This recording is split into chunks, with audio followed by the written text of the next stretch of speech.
and there will be a degrowth because of high inflation, and people would delay their purchases. And so the fact that the demand continues to remain strong is also reflecting the fact that the consumer continues to buy, the real estate buyers, contractors continue to buy even these prices. So actually, it augurs very well when things stabilize.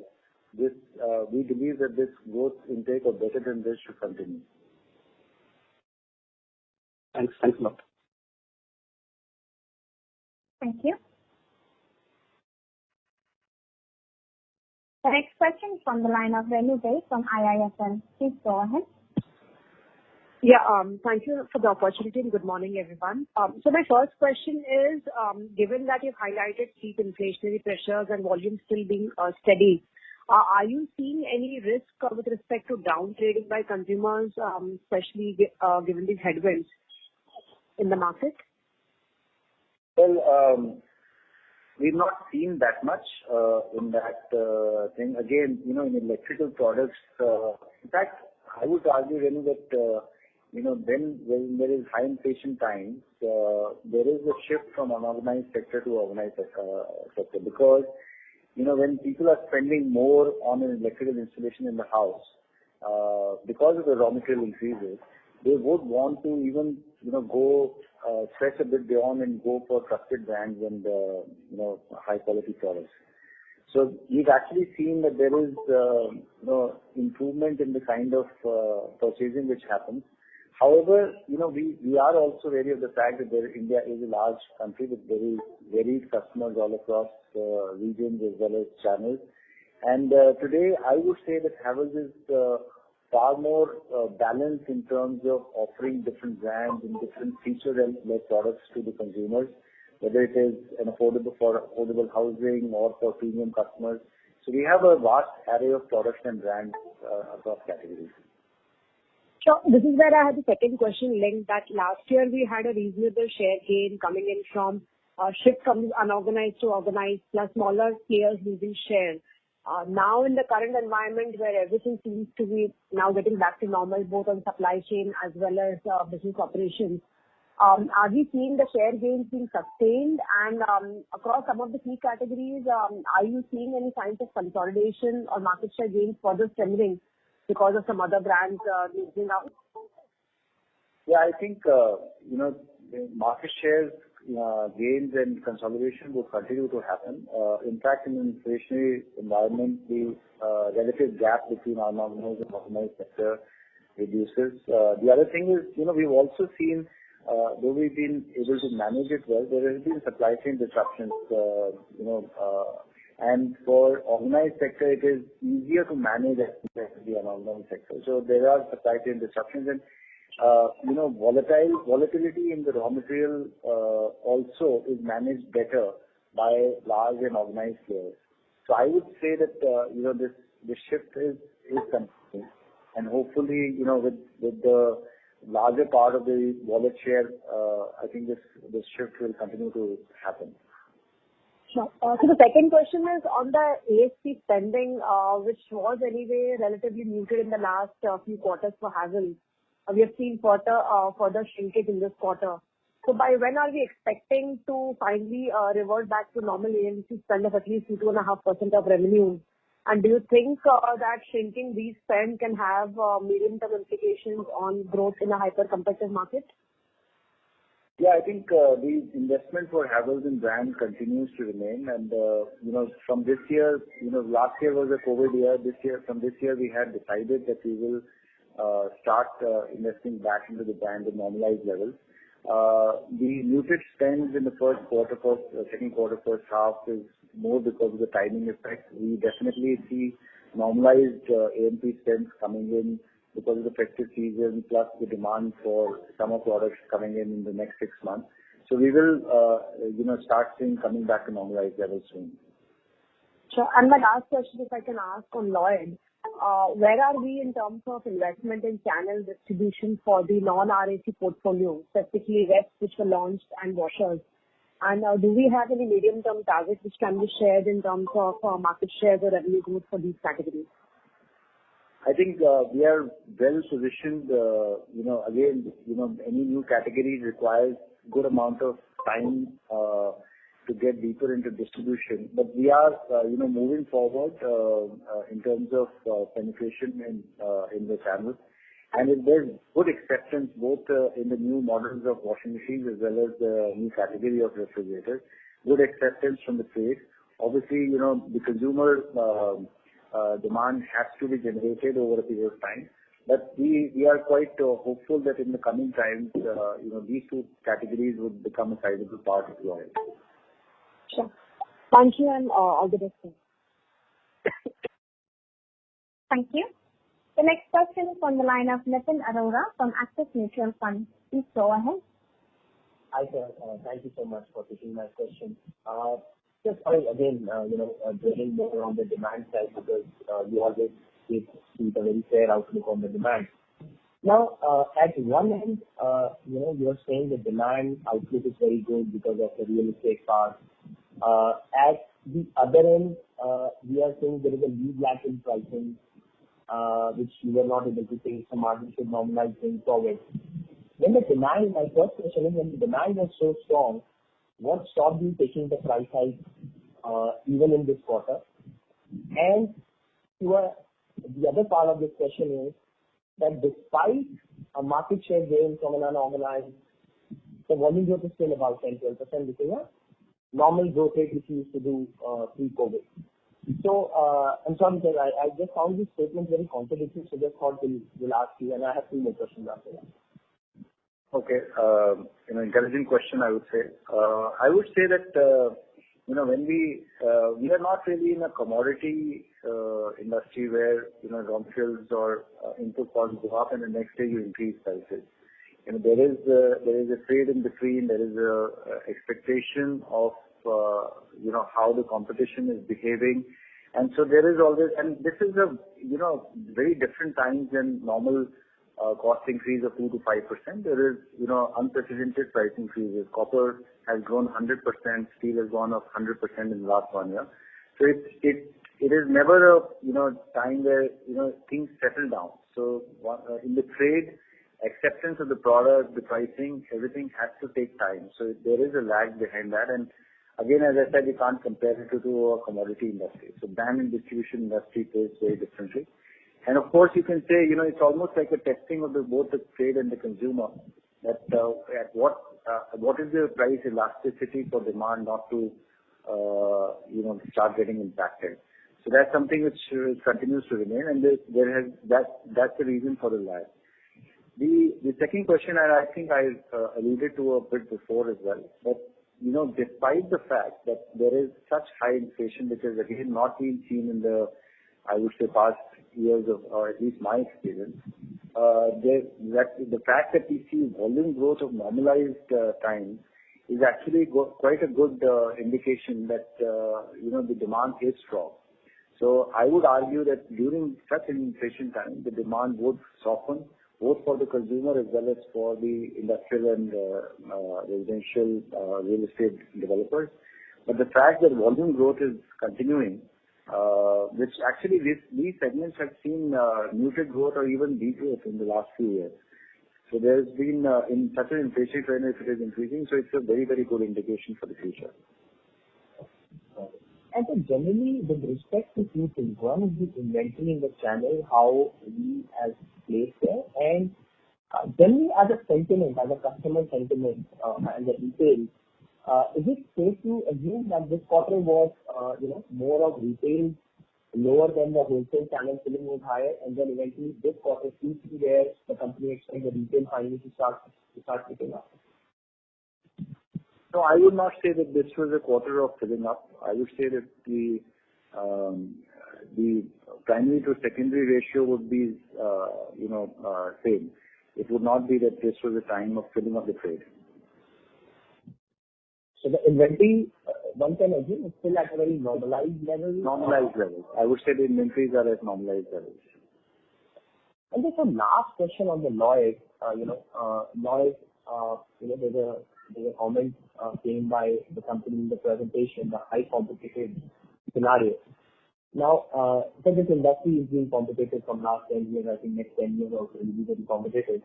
But is it more of a quarter phenomena that is facing an issue? Because, we talked about last 2 years of making our plant, supply chain will be very strong, in-house we will make more margins. But when that 2-3% market share has come to 4-5, the growth is becoming difficult for Lloyd in the AC business. So I just wanted to understand it's more of a quarter phenomena or because this competitive comment will be there forever. So just your take on that, sir. Thank you. Thank you very much. I would say that this is more of the last couple of years of industry as a whole because of the lockdowns and the major season going away for air conditioning industry. So the benefit which should have come because of many decisions by the government, whether it is imposition of ban on imports and all that really didn't help us gain any market shares or gain good volumes in this thing. I think we'll have to wait for the next season to actually see the real effects, for Lloyd as well as for the industry. Thank you. Thank you. The next question is from the line of Siddharth Bera from Nomura. Please go ahead. Yeah, hi. Thanks for the opportunity, sir. I would first continue with the last question on Lloyd. Basically, wanted your thoughts on the medium term. Like we understand in the past there have been some issues because of lockdowns and all, but in general, what is your medium term target of any market share in the AC segment or anything if you can highlight just for us to understand where can Lloyd be, say, 3-4 years, and what are the steps we plan to do to achieve that? So I would say that our outlook on Lloyd continues to remain extremely strong. We did this acquisition to enter into a high growth industry where Havells was not hitherto present. So that continues to remain strong. And the investments that we've made in this indicates the fact that we are quite positive over it in the medium and long term. And the steps that have been taken is, of course, investment in manufacturing, brand, and distribution. All three things, those investments continue to remain. And I would say that our focus in the next few years for Lloyd would be to gain a healthy market share in each product category. I would even say that this would be the main criteria for Lloyd, that in each category, including air conditioners, we would like to see our market shares grow in the coming times. Got it. And even on the margin side, what will be your thought process anyway, because this segment seems to be the competition remains high and we do have our benefits of in-house plants, but apart from that, what really do you think will help us get a price advantage which can improve margins, or it will be entirely by backward integration according to you? I would say it will be due to volume build-up and looking at even the export markets. So basically, we will continue to remain competitive in the market as depending upon the competitiveness in the industry. But the real emphasis would be on getting good growth as well as in reinvesting back the profits into brand building and distribution penetration. Got it, sir. So the last question is only on the price hike side. So if you can just broadly indicate to us based on the current commodity prices, what will be the price hike required according to you broadly across segments, if you can, to sustain our past margins? That will be very helpful.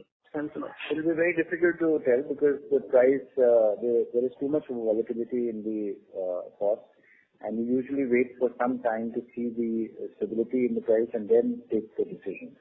It will be difficult for me to answer this question on the call. Okay, sir. Okay. Thanks a lot. Thank you. The next question is from the line of Charanjit Singh from DSP Mutual Fund. Please go ahead. Hello, sir. Thanks for the opportunity. So my question is specifically on Standard and Rio brand. If you can touch upon, how has been their performance? And going forward, as we have seen more penetration into the rural and part of the markets, how do you see these brands, more relevant going forward? Actually, they are quite relevant, in fact, for our switchgear category, for our wires and cables category, because, Havells operates for a different customer segment and different channel. Standard continues to remain very strongly focused on distribution differentiation by having a different channel for more contractor-based and regional strength. Rio continues to gain from the fact that it is catering to a customer segment which is for affordable housing. And so I think the brand play or the brand differentiation within the overall Havells portfolio is panning out very well, and we see good growth in both these brands. So will you be able to quantify how large have now Standard and Rio brands become right now? Not able to. We actually look at it as not just as a brand, but within this business category. So it will be, we usually don't give these figures of how big these brands are. Because, the whole idea is to be able to leverage manufacturing capabilities and design capabilities to cater to different segments. Okay. So the other question is on switchgear category. If you look at 2-year CAGR, it has shown around 10% growth. And going forward, as we are talking about real estate revival, so on switchgear segment, especially if you can touch upon both residential as well as the industrial side, how that segment will pan out. I believe that going forward, this will be strong because, as you have seen in the last few years, switchgear sales were impacted both for Havells as well as for the industry. So I think, given the fact that the industrial cycle is also strong as well as residential pickup is also strong. So I think switchgear definitely seems to be benefiting from that in the future.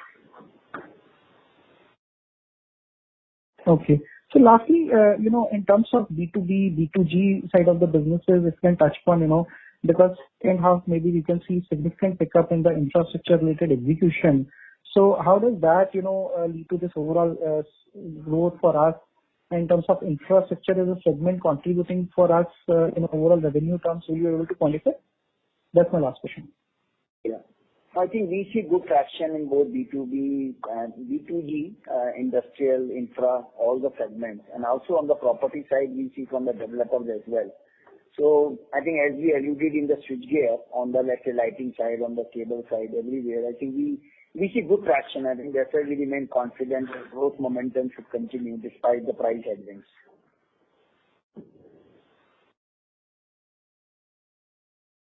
Thanks, sir. That's all from my side. Thank you.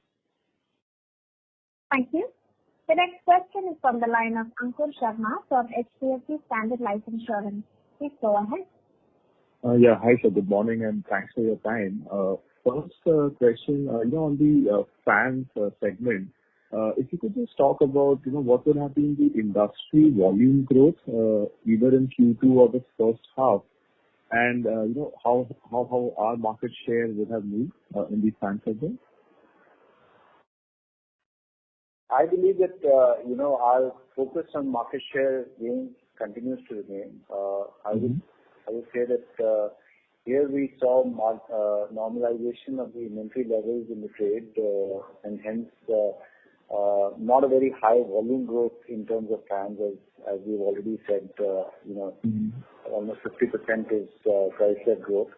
So I believe that because of the summer season not being very strong, the trade took time to normalize their inventory levels, and now the inventory build-up will start happening from the third and fourth quarter. Okay, fair. And what would be our market share, and anything on how much you would have gained, over the last 3-6 months? Well, I don't think we have ever given our market shares, but Havells continues to retain a leadership position in the premium segment. As you know, Havells does not operate in the economy segment, which is still about 30%. But our strength and positioning in the premium segment is extremely strong. Okay, fair. So secondly, very strong growth seen on the lighting side last quarter in Q2. and as you mentioned, it's largely volume led. So is it more of B2B? Is it the fixtures picking up now as well? What's really driving that? Is it distribution? Just some color, what's driving that very strong growth in lighting for us, and do you think it's sustained? So as consumer lighting is actually very innovation and distribution oriented business. So over the last 3 or 4 years, there has been heavy investments in terms of, because as you say, Havells is uniquely placed in this industry because we are one of the only manufacturers or sellers who manufacture the entire lighting rather than depend upon imports or third-party manufacturing. So, there has been heavy focus on innovation. So there have been very good product additions to the consumer lighting. And last 2 or 3 years, there's been extreme, rigorous focus on distribution penetration. So our penetration in the distribution, retail outlets is increasing. Our extraction from the retail outlets is increasing because of innovation. Our penetration in rural is also helping lighting go to these areas. Innovation in products like inverter bulbs for rural areas and all. So that has helped gain market share in lighting, and at a very fast pace. So I think that is the reason for the volume growth in lighting. Okay, fair. And just one last one on the switches / switchgear, where you highlighted a pickup on the real estate side. So just wanted to understand, is this more region specific, more say around Bangalore, driven by IT, or some pockets in the metros, or are you also seeing a very broad-based pickup on the real estate side, even in the tier 2, tier 3 kind of markets along with the tier 1 market? And therefore that confidence that this is there. It's a broad-based pickup.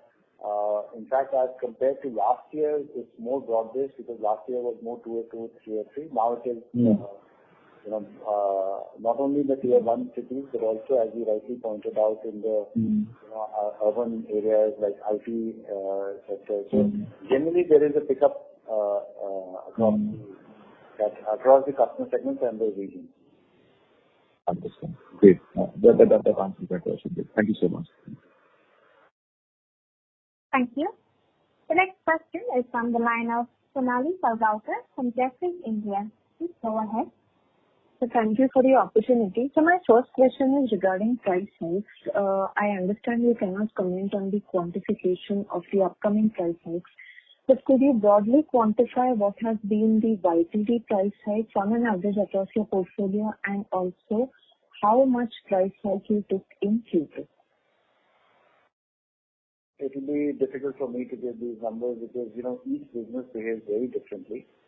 So, again, lighting is very, very far removed from switchgear, there's copper, steel, aluminum. So I don't want to attempt this answer in this call. Got it, sir. So secondly, on the demand, any thoughts on the festive season demand now that Navratris are behind us and Diwali is in the offing? And also you mentioned that inventory situation is normal. Would that be true also for the air conditioning? No, so sorry for taking your second question. Air conditioners, second and third quarter is the lowest season. So I think you need to pick up air conditioners. We need to see the demand coming from January onwards. But as far as festive demand is concerned, usually we've seen that the trade is quite positive at this point of time. And the pickup is strong, so which indicates that the trade is also hopeful as well as, the initial signs are positive. So I do believe that the festive demand will continue to remain strong in the coming days because, the early indications are positive. Got it, sir. So, and lastly, any updates that you would like to share on the PLI scheme and also if any supply chain issues? We have applied for PLI. I think we are awaiting the sort of regulatory approval for the same. So I think we will update as we receive the same. So we have applied for both LED and AC? Only for air conditioners. Okay. So the second question is if any supply chain issues? No, we are not facing any significant supply chain. I think there are, as you know, we are one of the few companies who are very well vertically integrated. Some challenges are there, but I will not say they're disproportionate. What is our import content currently? That's very low. Almost 90% we do ourselves. Got it, sir. That's it from my side. Thank you. Thank you. The next question is from the line of Girish Achhipalia from Morgan Stanley. Please go ahead. Yes, sir. Thanks for the opportunity. My question is on other expenditure. So if I look at other SG&A, and it's difficult to kind of compare it as a percentage of revenue because there's high inflation right now. So I look at the absolute numbers, and I know there will be some expenditure which I am talking outside of ad spends, which would have been cut back. But when I look at ad spend, they are flat on a 2-year basis at 268 crores. Even though first half versus first half of 2019, they are down 7%. So what I want to understand is how sustainable these numbers would be, and how should one look at these numbers going forward. Are there some specific savings that you are driving? That's one. Second, I just wanted your CapEx outlook for 3 years. And the third one was around market share for AC. I'm sorry if you've already answered this, but were you, in your view, have you maintained market share or have lost a little bit of market share? So those are the 3 questions. On the advertisement sales promotion, we have clarified there is no sort of. So my question was ex ad spend. If I look at other expenditures, so after contribution margin and between segment EBIT, if I look at other expenditure, that is flat on a. Yeah, so that number is flat on a 2-year figure basis, on an absolute number.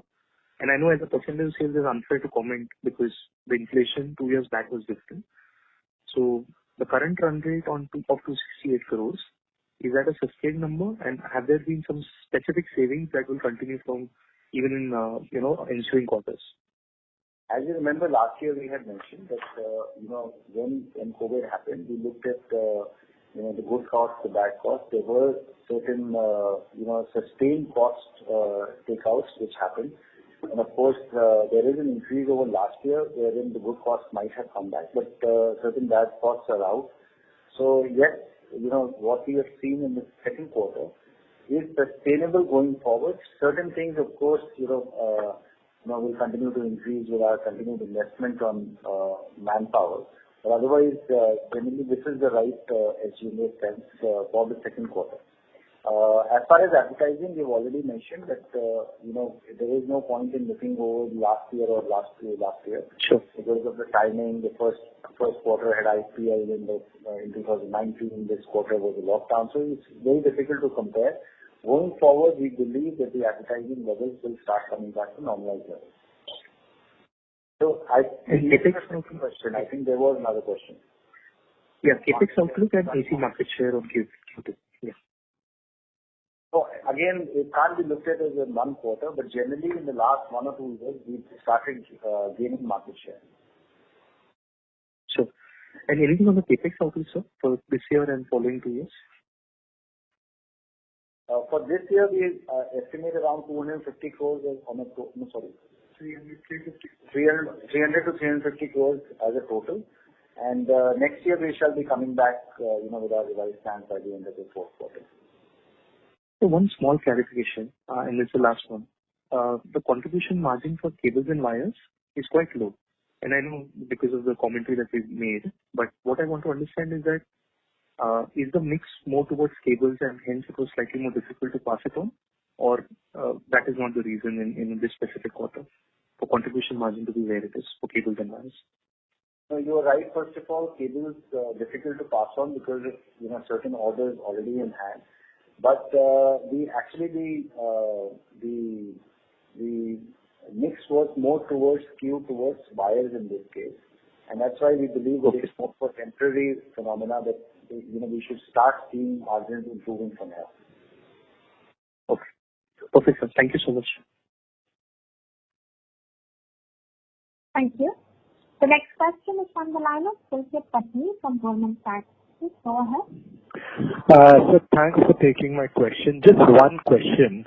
Sir, do you think we could be in an inflation spiral where our channel partners are very well informed of where commodity prices are and that there will be price increases attempted, and as a result, they could be consuming more than what they would typically do, in which case we could probably see some sort of pre-buying happening, which could result in some slowdown in the outer quarter?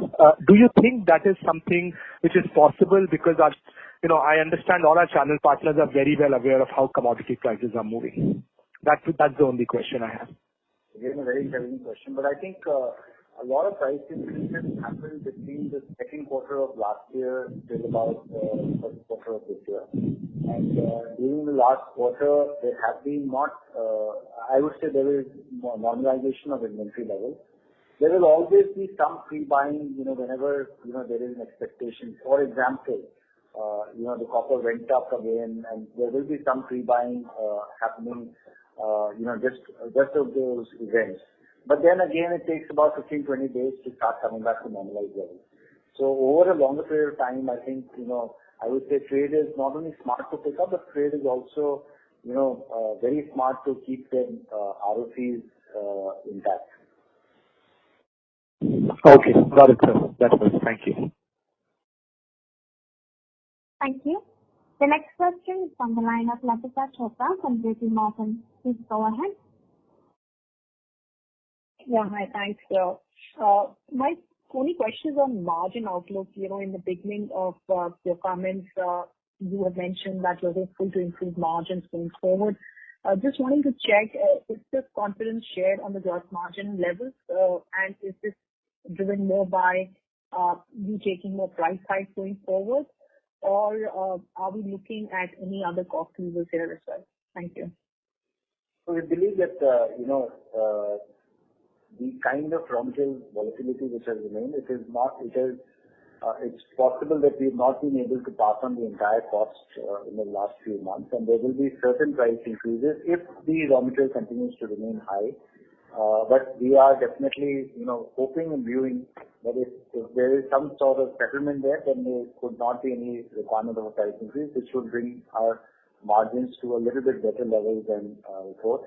Again, as we can't really see quarter on quarter because cables and wires is lower because of inventory situation, the buying patterns and all that. And I think there also we are hopeful that they should over a period of time come back to normalized levels.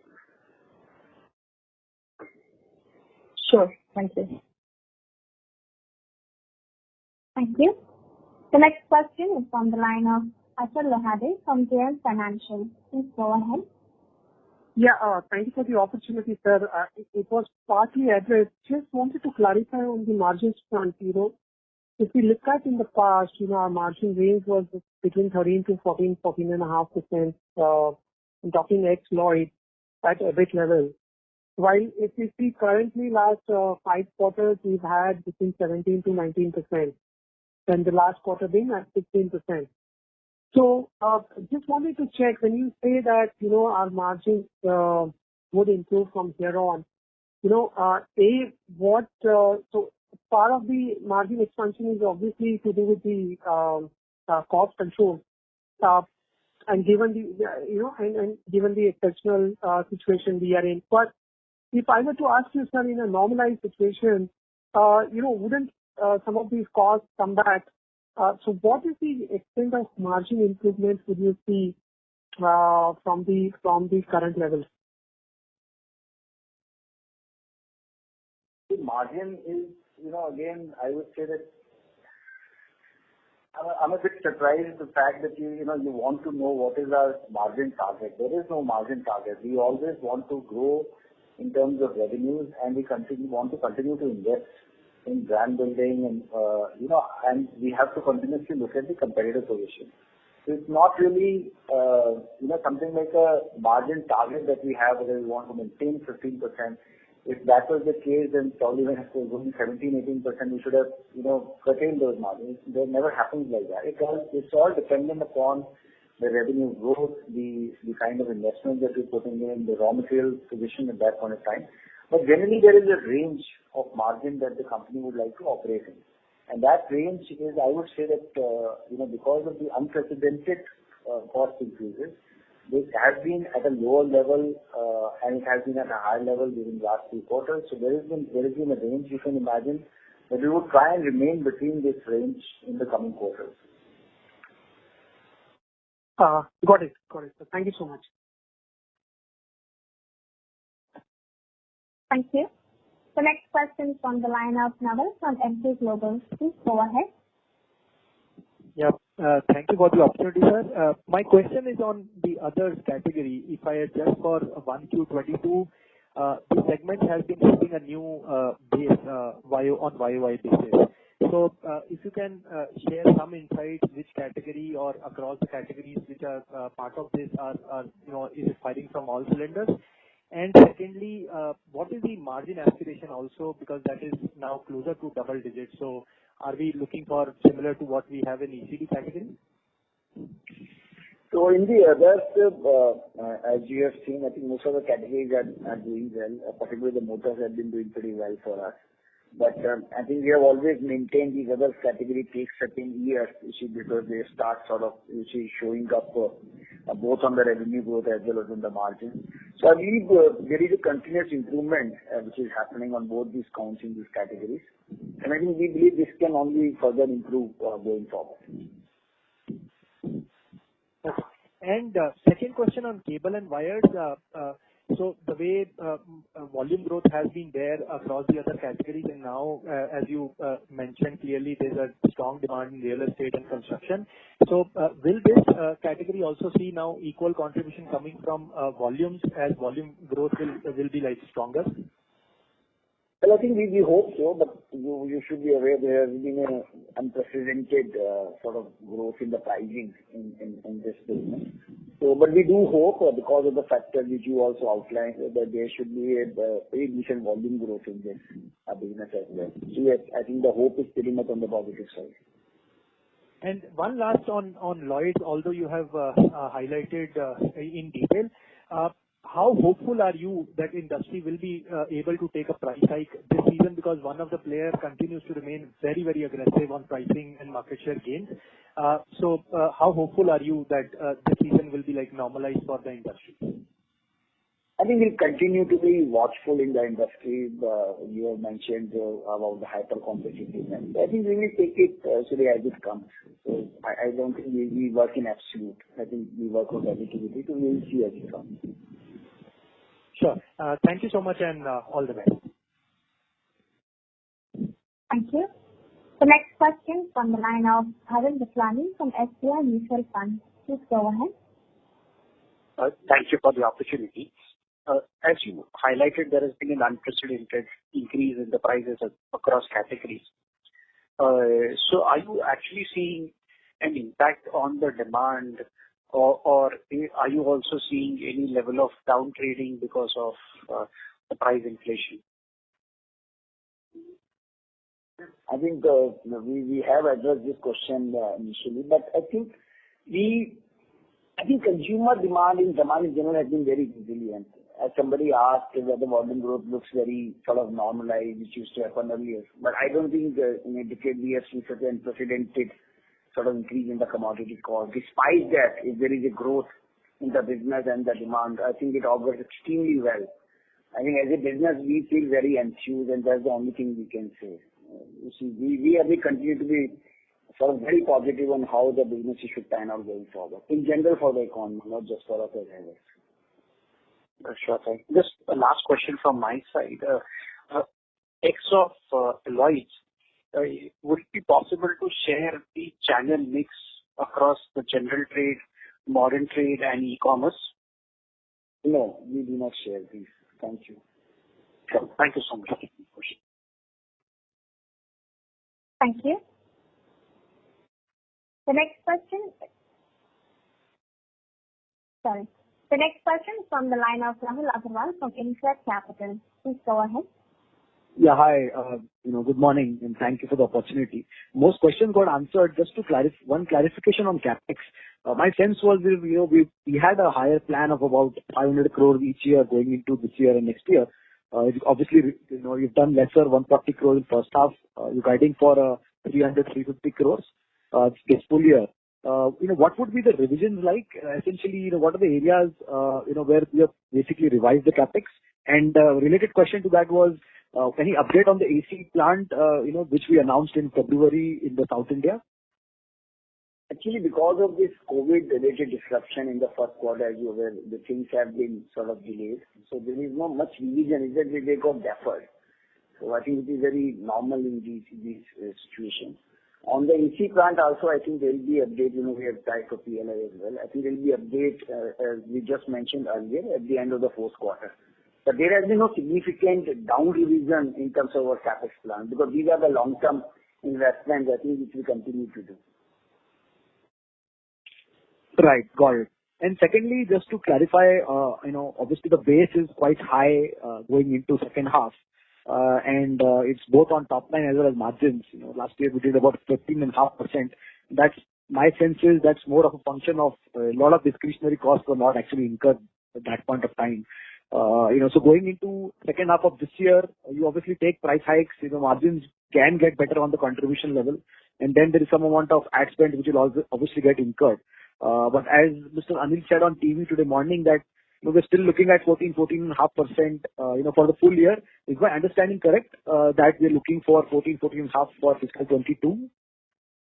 Look, what we can say is I must say that, I don't think I've given guidance on television, so I don't know whether how it was issued, but, no, Rajesh. Yeah. So I think on the revenue side, we continue to remain positive. You see, as the other things are concerned, as you said, discretionary costs, we mentioned earlier on this call, there are always a good cost and bad cost. And I think there is no reason why the good cost should not come back. And I think businesses will not be looked at from what happens in Q3 or Q4. These are the investment in the cost incurred for the long-term sustainable health of the business. So I think they will continue to be invested, irrespective of what impact they could have immediately on a short-term margin. So I think you've already articulated that, but all we can say that we are very positive on the growth, and that's something I think what we will definitely target in the near. Got it, sir. Thank you so much, and good to see the working capital normalizing and the free cash flow coming back for Havells in first half. Thank you, and all the best. Thank you. Come back. Thank you. The next question is from the line of Havells Ltd from Havells. Please go ahead. Yeah, hi. Good morning. Now, my first question is on Lloyd's. I remember in the first quarter you had indicated, that 27% of Lloyd business came from industrial and infra segment, which is when you had reported contribution margins of about 2%. Along with this, you had also indicated, that, you all were in ramp up for other products like refrigerator and washing machine. So my question is, does this high share of 27% of, B2B business has anything to do with the operating performance that we've seen from Lloyd in this quarter? And is it possible you can share the similar number, as to how much was infrastructure and industrial contribution for Lloyd's business? That's my first question. Oh, Rahul, I don't think we have mentioned about Lloyd. Lloyd does not have this infra segment and all. So I think there is some confusion. This was more for Havells. So I think that's not something for Lloyd standalone. Okay, I thought industrial infra is not a very significant part of Lloyd. So Lloyd is no, I think this essentially was toward more from a B2B business. That is when you were indicating, that 27% of business last quarter. So more for Havells, not for Lloyd. Okay. Fair. So that on the second question, on PLI, I remember you all had indicated earlier you may not apply for PLI. But now that you've applied, which are the particular components that you are looking at manufacturing? So that's something we have still applied. We will mention when we get the sort of endorsement from the regulatory authority. And we have never said that we will not apply. It was always that it is under consideration. So you see, businesses, but yes, for finished goods, since it is not available, we cannot do that. But there are certain sort of components which we already do internally and we wanted to bring in-house. For those, we have applied. But I think the further details we'll provide once we get that approval. And the last question is on the container availability. Given the supply chain issues that the industry was facing, is the container availability issue behind, or even now we are facing container availability as a significant problem? Well, I think it continues to be a challenge, but as we said, we are fairly sort of integrated in-house. So for us, the incoming container situation is much more sort of relieved now than earlier. On the export side, there have been certain challenges, but those are not very meaningful for the business. So we could say that these are not very insurmountable issues for us. Okay, fine. Fair enough. Thanks. This is very helpful. Thank you. The next question is from the line of Abhishek Banerjee from UBS. Please go ahead. Hi, sir. Thanks for the opportunity. A couple of questions from my side. The first one is with regards to ad spend. Again, going back there, just to understand, would you be able to share how ad spend effectiveness has changed over the last couple of years? I mean, what has happened to the return on ad spend? Ad spend effectiveness.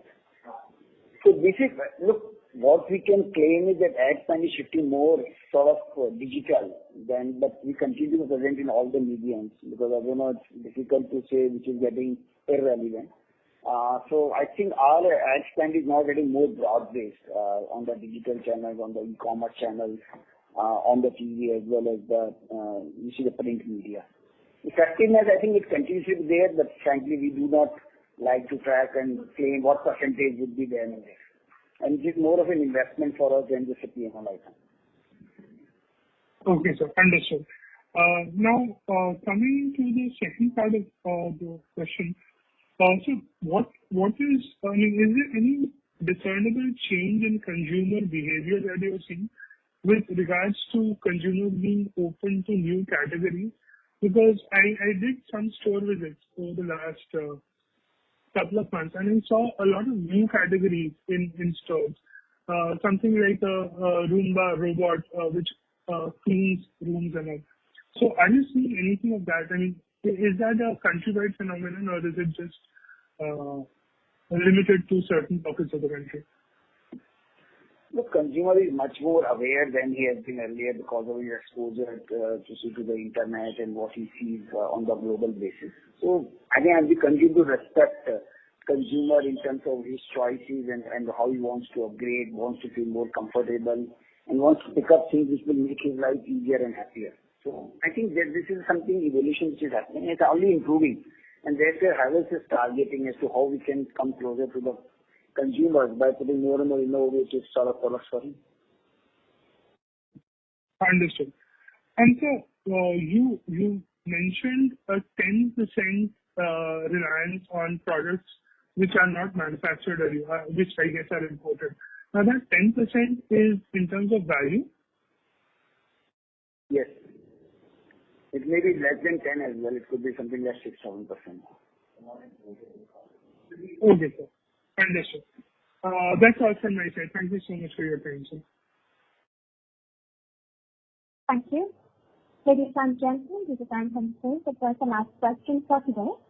I now hand the conference over to Mr. Naveen Trivedi for closing comments.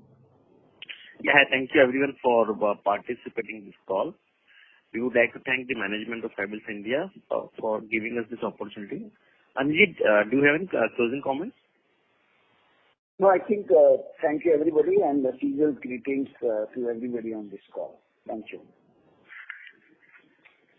Thank you. On behalf of HDFC Securities, that concludes this conference. Thank you for joining us, and you may now disconnect your lines.